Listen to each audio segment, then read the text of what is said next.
Ya sekarang bisanya apa, nyamanmu gimana, lakukan aja yang itu. Tidak usah mikir masa depan. Dirancang boleh, tapi dikhawatirkan jangan. Masa lalu diingat boleh, tapi disesali jangan. Kalau disesali, itu batinmu sengsara. Khawatir juga begitu. Kamu boleh merancang masa depan, tapi jangan ditakuti dan dikhawatirkan. Masa depan yang kamu takuti, kamu naik motor kok, wah jangan-jangan kalau nabrak gimana, wah jangan-jangan kalau macet gimana, kamu gak jadi naik motor. Terlalu banyak khawatir. Atau dulu ada yang kecelakaan di sini, wah dulu ada yang jatuh di sini, wah dulu, akhirnya gak jadi jalan juga. Jadi jangan menyesal yang sudah terjadi, dan jangan khawatir dengan yang belum terjadi. Nikmati saja saat ini. Gak usah khawatir. Hidup itu memang kadang seneng, kadang susah. Pokoknya nyawanya di situ. Masa depan mungkin mengkhawatirkan, tapi pasti tetap di masa depan ada seneng, ada susah. Masa lalu yang kamu sesalkan pasti ada senengnya, hanya yang kamu ingat susahnya saja. Iya kan? Kamu kuliah SMA yang kamu ingat ditolaknya saja, padahal yang nolak cuma satu, temenmu banyak, gak ada yang satu pun yang kamu ingat. Yang kamu ingat ya yang kamu tembak dan kamu ditolak itu. Ya kan? Masa lalu gak usah disesali deh, katanya Surya Mentaram. Nyari perkara, wong sudah lewat, sudah terjadi kok. Ya masa lalu itu anggap aja kayak situasi di belakangmu pas kamu naik motor. Ya sekali-sekali dilihat lewat spion. Cuma naik motor jangan lihat spion terus. Ya, kalau kamu lihat spion terus bahaya malahan kan. Kamu khawatir, lihat belakang terus. Lihatnya ke depan. Cuma jangan khawatir, jangan-jangan di sana ada kecelakaan, jangan-jangan kamu nanti nggak jalan. Jangan-jangan ada orang motong depanku, jangan-jangan nggak jalan. Dinikmati aja naik motornya. Nggak harus terlalu khawatir yang di belakang sama yang di depan. Jadi sesal dan khawatir. Kalau kita bebas dari iri dan sombong, dari sesal dan khawatir, maka kita bisa tabah, bisa tatak. Kalau bahasanya Surya Mentara, tatak itu tangguh. Kenapa orang jadi tangguh? Karena dia ngerti filosofinya hidup. Filosofi yang mana? Mulur mungkret, seneng susah, ora iri, ora sombong, ora getun, dan ora khawatir. Kalau kamu punya prinsip ini, hidupmu akan kuat, tatak. Apapun yang terjadi, kamu akan tabah. Nggak usah takut dengan kesusahan. Sesusah apapun orang, pada saatnya akan ganti jadi seneng. Seseneng apapun orang, pada saatnya akan ketemu masalah dan jadi susah. Entah masalah besar, entah masalah kecil. Maka solusinya bukan jangan sampai kita susah atau semoga kita seneng terus, tapi solusinya adalah pahami ritme seneng dan susah. Di situ kita bisa tabah. Tabah itu tatak. Tatak itu nggak cuma kalau ada kesedihan, pas seneng juga harus tatak. Seneng luar biasa, tiba-tiba dapat undian mobil, dapat undian rumah, nah itu tatak. Kalau nggak kuat tiba-tiba pingsan kamu, alhamdulillah dapat rumah. Nggak dapat rumah, biasa aja, lumayan. Dapat rumahnya seneng, tapi kerepotan selanjutnya mesti datang, dan itu susah. Nyari izinnya lah, bayar pajak lah. Terus yang rumah dijanjikan ternyata disuruh bayar sekian persennya, pajaknya 25% sendiri, rumahnya harganya 1 miliar, 25%-nya berarti bayar 250 juta, golek neng di. Kesumpekan baru datang, ya kan? Habis itu tetangga kiri kanan tiba-tiba datang, ayo persenane, ayo sumpek lagi, ya kan? Loh, hidup itu kan selalu begitu. Jadi tabahlah, tataklah, baik dapat senang maupun dapat susah. Nah, untuk bisa semua tadi, kuncinya apa? Kenalilah dirimu, merui gagasane dhewe. Ketahuilah dirimu. Jadi kayak tadi, tengganglah dirimu, kenali dirimu, kenali perasaanmu. Buang semua yang tidak penting. Buang semat, derajat, keramat, itu semua semu. Pahami keinginanmu, buang semua yang tidak penting, kenali dirimu. Kalau kamu sudah kenal dirimu dan semua atribut yang tidak penting lewat, kamu akan jadi menungso tanpa tenger, kalau bahasanya Surya Mentara. Manusia tanpa ciri. Jadi kamu bebas dari semua ikatan yang membelenggumu selama ini, baik ikatan seneng susah maupun ikatan semat, derajat, dan keramat. Nyari harta iya, karena kita butuh hidup, butuh fisik, tapi tidak tertipu dan terjerumus dalam semat. Nyari ilmu, nyari kemuliaan iya, tapi tidak tergila-gila oleh derajat. Nyari status, nyari pangkat iya, tapi tidak terpesona oleh keramat.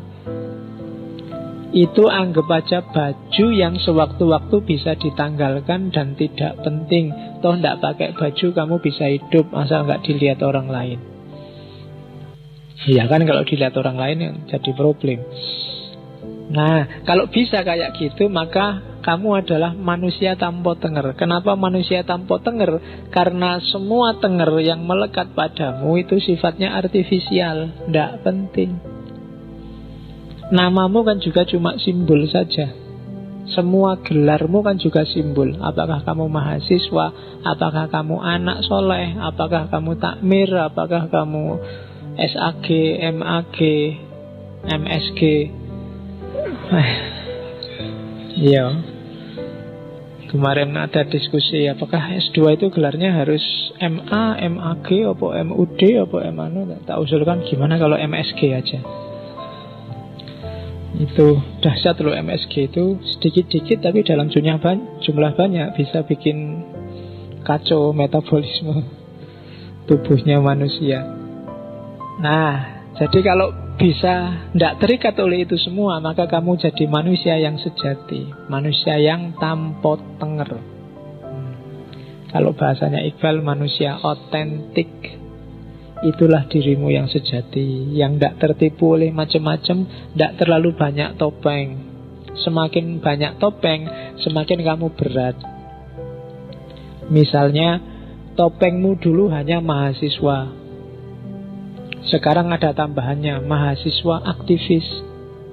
Ada tambahan lagi, mahasiswa aktivis yang kutu buku. Ada tambahan lagi, mahasiswa aktivis yang kutu buku yang takmir. Ada. Loh iya kan, saya banyak topengnya semakin berat tugasmu, semakin susah hidupmu. Maka ambil jarak dari semua topeng itu, kenali dirimu secara otentik. Jadilah manusia tanpa tenger. Apa ndak boleh Pak jadi mahasiswa aktivis, jadi mahasiswa takmir? Boleh. Tapi jangan anggap itu esensial, jangan anggap itu urgent dan penting. Itu semua sifatnya sementara, kayak seneng dan susah. Nah, maka dengan itu kamu akan jadi manusia tanpa tenger. Konsep yang sangat terkenal dari Surya Mentaram yang lain adalah mawas diri. Mawas diri ini semacam pahami diri, kuasai, kontrollah diri, itu mawas diri. Jadi mawas itu memahami, menguasai, dan mengontrol perjalanannya. Itu berarti kamu bisa mawas diri. Ya, kita lihat unsur-unsurnya. Ini dirumuskan dari beberapa narasi hasil ceramahnya Ki Ageng Surya Mentaram. Jadi apa sih tujuannya mawas diri itu? Mawas diri itu tujuannya tahu kelemahan dan kelebihan kita, yang semua dijelaskan tadi, dengan target akhirnya untuk jadi manusia tanpa tenger. Jadi kenali dirimu, kenali topeng-topengmu, dan jangan terikat oleh topeng-topengmu. Terus prosesnya apa? Ya proses kognitif, mikir. Pikirkan semua data yang kamu dapat sepanjang hidupmu. Jadi hampir semua filosof, tidak barat, tidak timur, menganjurkan setiap orang untuk muhasabah, mikir tentang dirinya sendiri. Kalau ini saja tidak dilakukan, ya jangan mimpi jadi filosof. Ketika kalian sudah matok, Pak saya ingin hidup yang reflektif, ya berarti harus ada fase muhasabah dalam hidupmu. Entah formal, entah non-formal. Ya non-formal mungkin sambil malam-malam kamu mikir, sambil nonton sepak bola kamu mikir dirimu, sambil ngapain mikir dirimu. Itu namanya muhasabah. Atau ambil momen khusus, atau syukur-syukur kalau bisa ditulis. Siapa sih dirimu itu menurutmu? Jadi membaca dirimu menurut kamu sendiri. Nah, itu namanya muhasabah. Jadi ada proses kognitifnya. Apa yang dilakukan orang saat muhasabah? Yang pertama, nyawang karep. Nyawang karep itu pahami keinginanmu, hasratmu. Apa saja sih targetmu? Itu nyawang karep. Yang kedua, mandu karep. Setelah kamu pahami keinginanmu, sekarang kontrollah keinginanmu. Jangan dilampiaskan sembarangan, diatur strateginya, diatur mana yang layak dikarepi dan mana yang jangan dikarepi. Yang ketiga, baru membebaskan diri dari karep. Boleh punya keinginan, tapi jangan disetir hidupmu oleh keinginan. Jangan diperbudak oleh keinginan. Apalagi keinginan-keinginan yang artifisial. Jadi hidup jangan dirajai oleh keinginan semata. Itu sebenarnya yang mati-matian diperjuangkan oleh para filosof, khususnya filosof moral dan agama.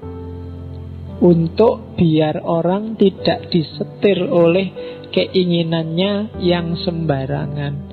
Jadi agama, akhlak, moral, filsafat itu datang untuk ngajari manusia sampai di mana batas-batas keinginan boleh dia lampiaskan. Karena kalau tanpa itu, kalau kamu bebas saja mikir keinginan, mungkin keinginanmu tidak karu-karuan dan dunia ini rusak.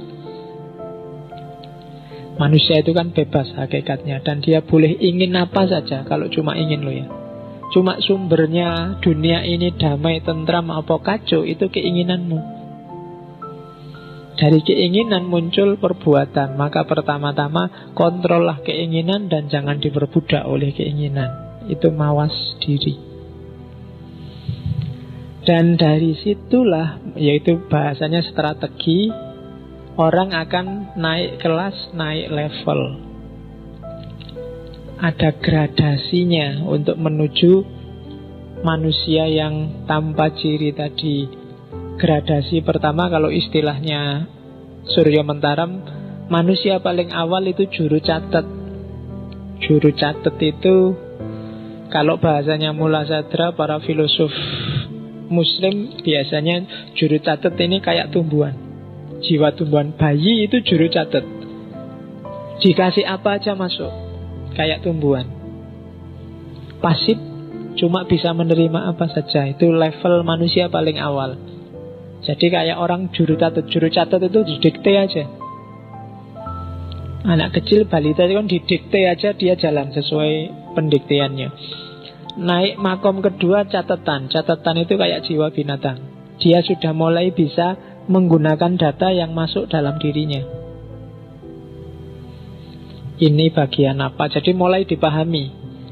Kalau tadi cuma nyatet, kalau sekarang dia sudah bisa memahami catatan. mulai muncul hasrat, keinginan, mulai muncul cita-cita, mulai muncul, itu level kedua. Level ketiga namanya krudo mongso. Krudo mongso itu makom jiwa yang diliputi oleh ego. Ini yang harus dipahami. Ego itu ndak selalu jelek. Hasrat, keinginan itu kan nggak selalu jelek. Cuma dia harus dikontrol, dipandu.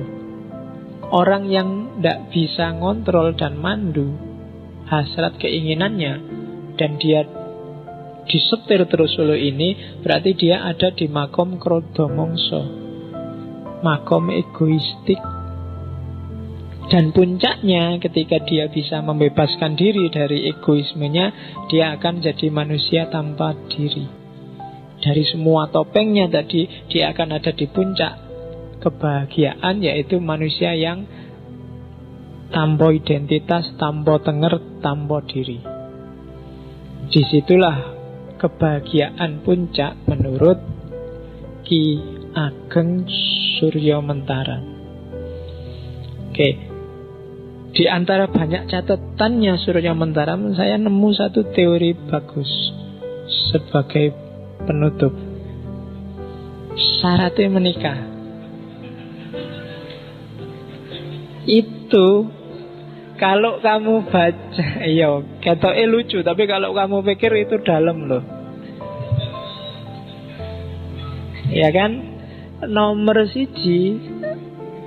kamu menikah itu harus sama-sama manusianya. Ya kan? Itu penting karena kalau kamu nikah mungkin ya pasti sama manusia, tapi punya nggak dia watak kemanusiaan? Iya kan? Iya, jadi cari yang manusiawi, punya karakter manusia, bukan punya karakter tumbuhan, punya karakter hewan, enggak. Cari yang punya karakter manusia. Ya. Terus yang kedua, cari yang sama-sama hidup. Maksudnya apa? Kalau kamu menikahi orang yang tidak bisa urip, maksudnya nggak punya hidup, nggak punya kehidupan, nggak punya gairah, nggak punya hasrat, nggak punya keinginan, nggak akan nyaman hidupmu. Cari yang masih punya api.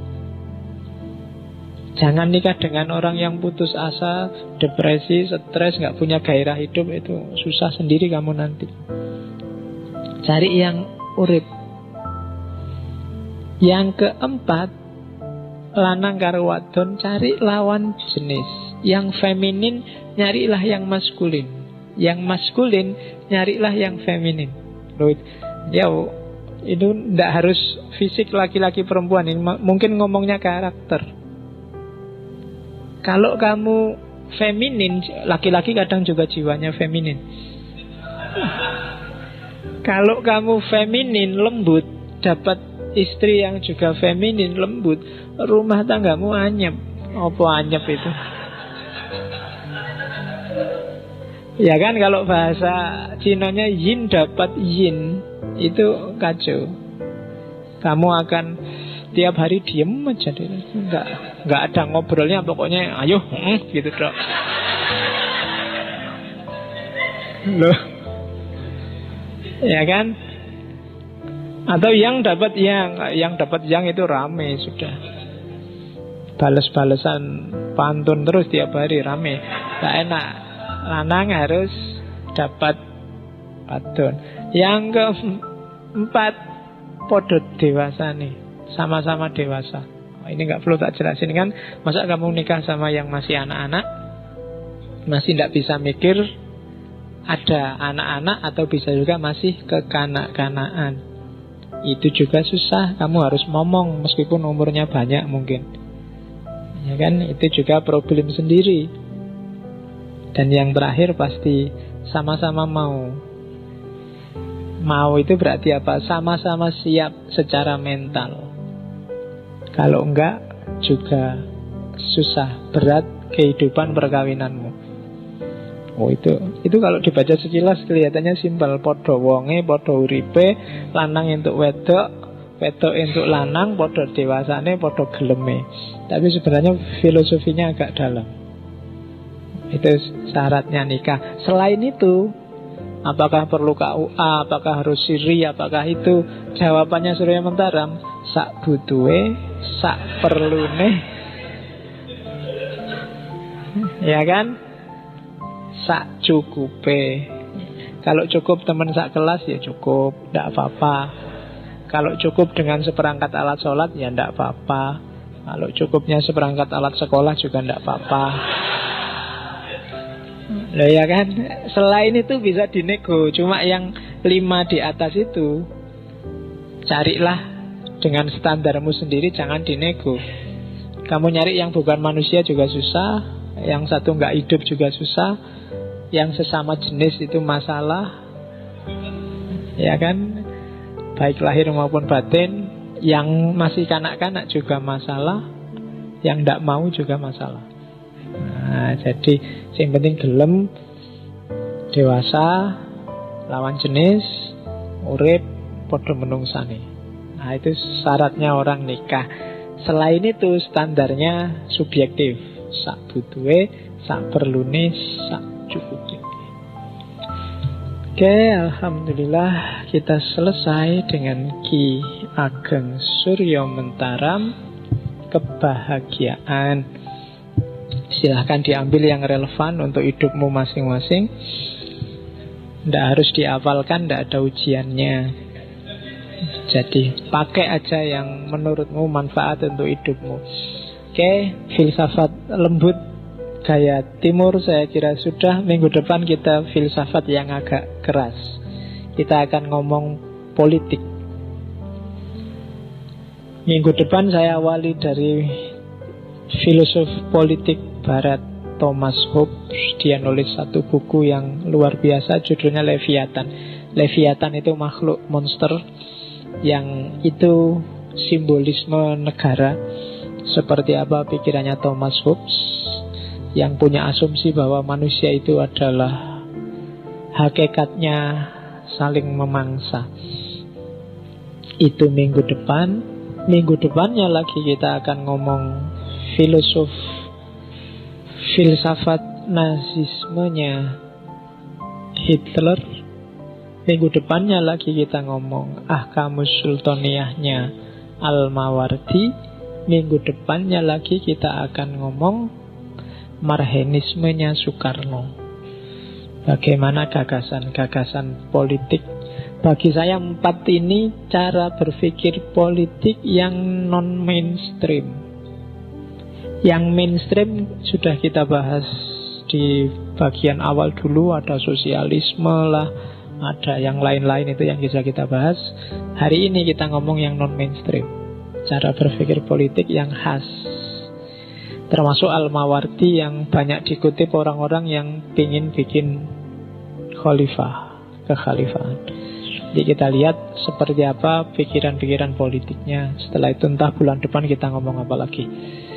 Oke, saya akhiri sekian ngaji malam ini. Insya Allah ketemu lagi minggu depan. Kurang lebihnya mohon maaf. Walafu minkum. Wallahul muwafiq. Wallahu a'lam bissawab. Wassalamualaikum warahmatullahi wabarakatuh.